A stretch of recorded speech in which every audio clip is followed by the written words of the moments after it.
టాలీవుడ్‌లో mass action commercial కథలు అంటే వెంటనే గుర్తుకొచ్చే పేరు బాలకృష్ణ. బాలకృష్ణ సినిమా అంటే powerful dialogues, powerful actions, goose bumps లాంటి ఫైటింగ్స్. బాలకృష్ణ సినిమా వస్తుంది అంటే ఖచ్చితంగా ఈ అంశాలు అన్నీ పుష్కలంగా ఉండేలా దర్శకులు కూడా చూసుకుంటారు.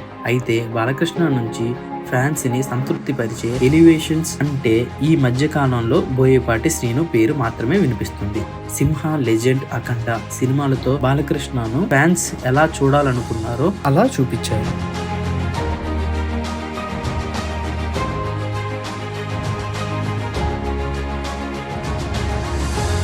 అఖండ లాంటి బ్లాక్ బస్టర్ తర్వాత వచ్చిన వీరసింహారెడ్డి ఆ హైప్ ని అందుకోలేకపోయింది.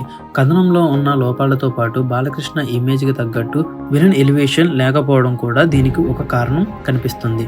అయితే ఇప్పుడు బాలకృష్ణ అనిల్ రావిపూడి దర్శకత్వంలో తన 108వ సినిమా చేస్తున్నారు. అనిల్ రావిపూడి అంటేనే యాక్షన్ తో పాటు కామెడీ, ఎంటర్టైన్మెంట్ పుష్కలంగా ఉంటుంది.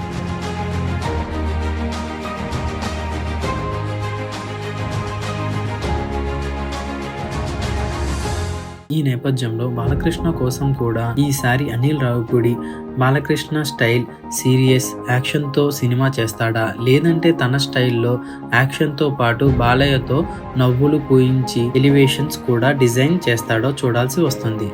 అనిల్ రావిపూడి సినిమా బాలయ్య ఇమేజ్ని అందుకోలేకపోతే మళ్ళీ అఖండ ఫీట్ని రిపీట్ చేయడానికి బోయపాటినే రావాలి అని అభిమానులు ఖచ్చితంగా కోరుకుంటారని చెప్పవచ్చు.